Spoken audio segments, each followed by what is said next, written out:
अंत भला तो सब भला। रोली की शादी उसके माँ बाप एक आलसी लड़के से करा देते हैं।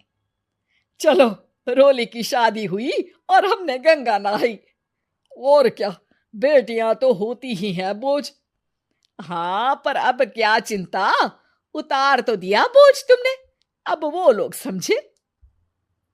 ससुराल में रोली का पति कहता है, देखो, मैं कोई काम नहीं करता, ये बात तुम्हारे मम्मी पापा को बता दी थी मैंने। अब जो किराया आता है दुकान का, उसी से घर का गुजारा करना है। कभी भूल से भी कोशिश ना करना किसी चीज की डिमांड की। क्या मम्मी पापा को पता था कि आप कोई काम नहीं करते? और क्या, बड़ा अच्छे से पता था। उन लोगों को तो तुम बोझ लगती थी, बोल रहे थे कि बस शादी कर लो और कोई मतलब नहीं है। रोली को यह सुनकर बहुत गुस्सा आता है, लेकिन करती भी तो क्या, क्योंकि वो जानती थी कि उसके माता पिता ऐसे ही हैं। जैसे तैसे रोली दिन काट रही थी। रोली को एक प्यारी सी बेटी होती है। धीरे धीरे वो बड़ी होती है और उसके साथ उसकी जरूरतें भी बढ़ती जाती हैं। सुनिए जी, अब तो सिमी बड़ी हो रही है, उसका स्कूल में दाखिला कराना है। मैंने अब तक तो जैसे तैसे समय काट लिया, लेकिन मैं बच्ची की परवरिश में कोई कमी नहीं रखूंगी। अरे क्या है यार, अब तो लगता है कोई ना कोई काम ढूंढना ही पड़ेगा। अब पति रोज काम की तलाश में जाता और बिना किसी काम के वापस आ जाता। रोली समझ जाती है कि पति के अंदर अब काम करने की क्षमता नहीं है। वो बेटी को उच्च शिक्षा देने के लिए कुछ करना चाहती थी, लेकिन करती तो क्या करती। एक दिन रोली की सहेली कहती है, रोली, मेरी कोई औलाद नहीं है। अगर तू मेरी औलाद को जन्म दे तो मैं तुझे तेरे मुंह मांगे पैसे दूंगी। अरे, तेरी औलाद को मैं कैसे जन्म दे सकती हूँ? सरोगेसी से। बच्चा मेरा और वैभव का ही होगा, लेकिन कोख तेरी होगी। ये संभव है रोली। रोली कुछ सोचकर कहती है, मुझे मंजूर है, लेकिन मैं इसका 2 लाख रुपया लूंगी। अरे कोई बात नहीं, मुझे मंजूर है। रोली खुश हो जाती है कि एक बच्चा पैदा करने का उसे 2 लाख रुपया मिलेगा। वो घर आकर पति को बताती है, वो भी खुश हो जाता है। अब क्या था, डॉक्टर के पास जाकर सहेली का बच्चा रोली की कोख में पलने लगता है। मुझे 20,000 चाहिए मेरे बेटी के एडमिशन के लिए। हाँ हाँ ठीक है, मैं उसके एडमिशन से लेकर सारे खर्चे उसके अकाउंट में डाल रही हूँ। रोली की बेटी का एडमिशन हो जाता है। रोली को लगता है कि वो अब सब कुछ ठीक कर देगी। दिन और महीने आगे बढ़ते हैं। अब एक दिन, एक बात कहूँ जी, काश इस बच्चे को मैं रख पाती। मैं अब इससे काफी जुड़ गई हूँ। अरे यार, पता नहीं किसका बच्चा है, अपने पास है ना अपनी मुन्नी। हाँ, लेकिन अब मैं भी इस बच्चे से जुड़ाव फील करने लगी हूँ। लेकिन मैं ये जानती हूँ कि ये मेरा बच्चा नहीं है। दोनों की जिंदगी ठीक चल रही थी, लेकिन कहते ना कि सुख का पल ज्यादा लंबा नहीं होता। एक दिन रोली की सहेली का फोन आता है। रोली, मुझे अब ये बच्चा नहीं चाहिए, मैं अपने पति को छोड़ रही हूँ। अरे लेकिन मुझे पैसों की जरूरत है, बच्चा तुम्हारा है, मैं क्या करूंगी? सहेली बिना कुछ बोले फोन काट देती है, फोन स्विच ऑफ कर देती है। लेकिन रोली के जीवन का तूफान यहीं नहीं रुकता। रोली, मैं इतना भार नहीं उठा सकता। आज पढ़ाई का पैसा मांग रही हो, कल को शादी, कॉलेज और पता नहीं क्या क्या। मैं तुम्हें छोड़ रहा हूँ, अपनी बच्ची उठाओ और निकलो इस घर से। अरे पर मैं कर तो रही हूं ना बच्चे के लिए काम, आप आराम से रहिए ना। क्या काम कर रही हो, देख रहा हूं मैं। ये छोटा शहर है, यहाँ लोगों को बात बनाते वक्त नहीं लगता। तो मैं क्या करूं? ज्यादा पढ़ी लिखी नहीं हूं, कैसे घर के खर्चे चलाऊं? और आप तो काम करना ही नहीं चाहते। हाँ, ना चाहता हूं और ना ही करूंगा। रोली को पति की बात पर काफी गुस्सा आ जाता है। ठीक है, अगर मेरे जीवन में संघर्ष ही लिखा है तो वही सही। इस वक्त पति होने के नाते आपको मेरा साथ देना चाहिए था, लेकिन नहीं, आपने तो इस हाल में मुझे घर से बाहर निकालने की बात कह डाली। देखो, ये सारी फालतू की बातों के लिए वक्त नहीं है मेरे पास। रोली, जिसकी कोख में किसी और का बच्चा था और साथ छोटी सी बेटी, पति का घर छोड़कर रास्ते पर आ जाती है। रोली के पास मायके के सिवा दूसरा कोई रास्ता नहीं होता। अरे रोली कैसी है? कितने दिनों के लिए आई है? हमेशा के लिए माँ। वो माँ को सारी बात बता देती है। ओए लड़की, इतनी हिम्मत का काम कर लिया। अरे ना ना, यहाँ कोई जगह नहीं है। तुम तो अपना बोरिया बिस्तर उठाओ और निकलो यहाँ से। रोली के पास अब मायके का रास्ता भी नहीं बचता। वो चुपचाप बच्ची को लेकर जा रही थी कि उसे दर्द होता है और वो डॉक्टर के पास चली जाती है और फिर वहां वो एक प्यारे से बेटे को जन्म देती है। कितना प्यारा है, कितने अभागे हैं इसके माँ बाप जो इसके पैदा होने पर भी नहीं है। तभी वहां डॉक्टर आ जाती है। रोली, बच्चे के पिता तुमसे मिलना चाहते हैं। आपका बहुत बहुत शुक्रिया। मैं इस बच्चे को पालूंगा, भले ही इसकी माँ ने इसे छोड़ दिया हो, पर मैं अपनी जिम्मेदारी निभाऊंगा। तो क्या आप मुझे इसके पैदा करने के लिए जिन पैसों की बात हुई थी वो भी देंगे? हाँ, और साथ ही आप चाहें तो मेरे घर में रहकर मेरे बच्चे की देखभाल भी कर सकती हैं। मैं उसके लिए आपको सैलरी दे दिया करूंगा। रोली को लगता है कि जैसे भगवान ने उसके लिए सुकून का रास्ता खोल दिया। वो अब मुकेश के साथ उसके घर चली जाती है, जहां रहकर वो उस बच्चे की देखरेख करती है।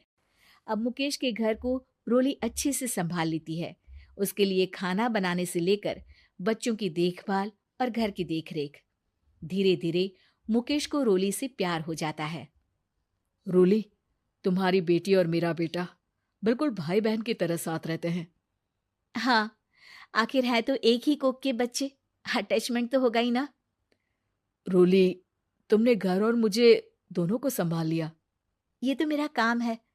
आपने भी तो मुझे छत दी जिससे मैं अपनी बेटी की पढ़ाई और भविष्य के लिए पैसे जोड़ सकूं। अब रोली, क्या तुम मुझसे शादी करोगी? अब मैं जानता हूं तुम्हारी भी शादी कुछ खास अच्छी नहीं रही। रोली को मुकेश की बात ठीक लगती है। वो उसे हाँ बोलने की सोच ही रही होती है कि उसके पहले पति का फोन आ जाता है। रोली, मैं बहुत परेशान हूं। मेरा एक्सीडेंट हो गया है। मैं चाहता हूं तुम वापस आ जाओ। रोली को पुराने पति की चिंता होने लगती है। वो सोचती है कि वो क्या कर रही थी। हाँ ठीक है, मैं आ रही हूं। हाँ रोली, आ जाओ, लेकिन बच्ची को कहीं हॉस्टल में छोड़कर आना, क्योंकि मैं नहीं चाहता कि हम लोगों के बीच फिर से वो सारी बातें हो। रोली को समझ आ जाता है कि पति आज भी सुधरा नहीं है। वो पति के पास जाने से इनकार कर मुकेश को हाँ कर देती है। अंतरिक्ष में गई सास बहू। मम्मी, आप इतनी अच्छी एस्ट्रोनॉट हो, फिर ये अर्ली रिटायरमेंट क्यों? क्योंकि बचपन से मेरा बस एक ही सपना था, जिसके लिए मैंने लाइफ में बहुत कुछ खोया और छोड़ा। लेकिन अब इस अर्ली रिटायरमेंट के जरिए मैं बस तुम दोनों के साथ और पास रहकर बिना किसी हड़बड़ी की जिंदगी जीना चाहती हूँ। सास की बात सुनकर काजल मुस्कुराकर चली जाती है। उसी शाम ऑफिस से घर वापस आकर अजय अपनी मम्मी के पास बैठता है। मम्मी, क्या हमारी स्पेस ऑर्गेनाइजेशन कोई नया स्पेस मिशन प्लान कर रही है? क्या मिशन है, बताओ ना मम्मी। हे भगवान, शरीर इतना बड़ा हो गया लेकिन दिमाग आज भी बच्चों से गया गुजरा है। घर में आया नहीं कि सवाल शुरू। तो तुम जवाब दे दो ना। मैं क्या जवाब दूं? जैसे तुझे मेरे रिटायरमेंट के बारे में पता ही नहीं। इतने समय से तूने मुझे ऑफिस जाते हुए देखा क्या? फिर मुझे कैसे पता होगा? जा, तेरी पत्नी से पूछ, वो रोज ऑफिस जाती है। माँ की बात पर अजय आवाज लगाकर काजल को बुलाकर वही सवाल उससे भी पूछता है, पर काजल उसका कोई जवाब नहीं देती। और बोलो पत्नी से पूछने के लिए। मैडम जवाब ही नहीं दे रही। सवाल जायज हो तो जवाब मिलेगा ना। तुम्हें अच्छे से पता है, कॉन्फिडेंशियलिटी रूल्स के चलते हम किसी से भी ऑर्गेनाइजेशन और मिशन से रिलेटेड कोई बात नहीं कर सकते। वो तो पता है, लेकिन मुझसे भी छुपाने का मतलब समझ में नहीं आया। वो मम्मी, रिटायरमेंट एप्लीकेशन के बाद से आपने ऑफिस भी आना बंद कर दिया। सबको लगा कि अब आप इंटरेस्टेड नहीं होगी, इसलिए इन्फॉर्म नहीं किया। क्या तुम भी इस मिशन का हिस्सा हो? मैं ही इस मिशन की लीड साइंटिस्ट हूँ। ये हमारा अब तक का सबसे बड़ा और इम्पोर्टेंट मिशन है। अगर ये सक्सेसफुल हो गया तो दुनिया में हमारे नाम के साथ मेरा प्रमोशन भी पक्का है। काजल की बात सुनकर दोनों माँ बेटे हैरान रह जाते हैं, लेकिन फिर सब साथ मिलकर सेलिब्रेट करते हैं। अब दिन बीतने लगते हैं। काजल स्पेस मिशन के चलते पहले से ज्यादा बिजी हो जाती है और देर तक ऑफिस में समय बिताने लगती है। कुछ समय तक इसे चुपचाप देखने के बाद एक सुबह बहू को सामने देखकर आखिरकार सास उसे टोक ही देती है। आ रही हो या जा रही हो? भाई, हमें तो तुम्हारी शक्ल देखे लगता है सदियां बीत गई। मैडम कब आती है कब जाती है कुछ पता ही नहीं चलता। अरे ऐसा कौन सा मिशन है जिसने सुबह रात घर परिवार सब भुला दिया? मिशन तो मैंने भी बहुत देखे हैं और गई भी हूँ, पर ऐसा हाल कभी नहीं हुआ। मम्मी, मैं आपकी चिंता और गुस्सा समझ सकती हूँ, पर ये स्पेस मिशन आज तक के सभी मिशन से बहुत अलग है। अच्छा, जरा मैं भी तो सुनूं, ऐसा क्या है इसमें? आई एम सॉरी मम्मी, मैं नहीं बता सकती। भूलो मत, मैंने रिटायरमेंट अप्लाई किया है, लेकिन रिटायर होने में अभी 7 महीने बाकी है, जिसके हिसाब से मैं आज भी ऑर्गेनाइजेशन का हिस्सा हूँ। तो मुझे बताकर तुम कोई रूल नहीं तोड़ रही। मुझे सब याद है मम्मी, और मुझे ये भी पता है कि अगर आप साथ दें तो मिशन के लिए बहुत बड़ी मदद साबित होगी। पर सीनियर्स ने रूल बनाया है कि इस मिशन की इंफॉर्मेशन सिर्फ उन्हीं के पास होगी जो इसका पार्ट है, और मुझे तो उन्होंने खास अपने पास बुलाकर ये समझाया था। बहू की बात सुनकर सास सोच में पड़ जाती है और अगले दिन खुद भी ऑफिस पहुंच जाती है। ओहो, क्या बात है मैडम, रिटायरमेंट के एप्लीकेशन के बाद तो आपने दर्शन देने भी बंद कर दिए। अरे सर, अगर ईद का चांद रोज निकला करता तो क्या उसका स्वागत इतने जश्न से होता? इस पर सीनियर भी हंसने लगते हैं और दोनों कैबिन में जाकर बैठ जाते हैं, जहां सास बातों बातों में नए स्पेस मिशन के बारे में पूछती हैं। वो उन्हें मिशन के बारे में सब कुछ बताकर तुरंत एक इमरजेंसी मीटिंग बुला लेते हैं, जिसमें साइंटिस्ट की टीम और काजल के साथ एस्ट्रोनॉट्स की पूरी टीम भी होती है। तो ये है हमारी टीम, जो सब कुछ भूल कर दिन रात इसी मिशन पर काम कर रही है। अगर आप भी हमें ज्वाइन कर ले तो सोने पर सुहागा हो जाएगा। अगर आप मुझे टीम में चाहते थे तो पहले कांटेक्ट क्यों नहीं किया?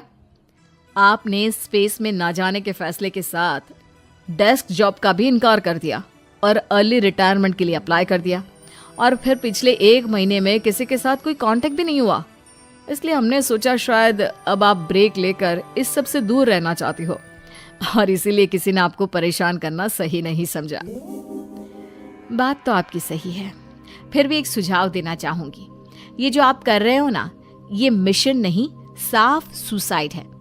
एक साथ इतने सारे लोगों को स्पेस में 6 महीने रहने के लिए भेजना आसान काम नहीं है, और ये बात मुझे आपको समझाने की जरूरत नहीं होनी चाहिए। हमें सारे कॉन्सिक्वेंसेस, स्पेस नेचर, मिशन की मुश्किल सब का पता है, और ऐसा करने वाले हम पहले नहीं हैं। इसलिए ये भी साबित है कि काम हो सकता है। आप सिर्फ एक एक्सपेरिमेंट के लिए इतने सारे लोगों की जान और मेहनत को दांव पर लगाना चाहते हो, जिसमें सक्सेस रेट भी मुश्किल से 1% है। बहुत देर तक इन्हीं सब बातों पर बहस चलने और काजल की सास उर्फ ऑर्गेनाइजेशन की सबसे एक्सपीरियंस्ड एस्ट्रोनॉट को बहुत देर समझाने के बाद भी जब वो राजी नहीं होती, तो ऑर्गेनाइजेशन के सीनियर्स को उन्हें घर वापस भेजना पड़ता है। लेकिन उसी के बाद से न चाहते हुए भी सास मिशन के बारे में सोचना बंद नहीं कर पाती। इसी तरह 1 हफ्ता बीत जाता है। माँ, जब घर में बैठकर भी मिशन के बारे में ही सोचना है, तो इससे अच्छा है कि वहां जाकर इस सोच के जरिए उनकी मदद ही कर दो।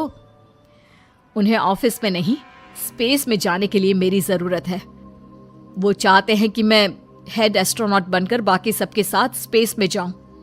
वाओ, रिटायरमेंट से पहले आखिरी असाइनमेंट की तरह इससे अच्छा और क्या हो सकता है माँ?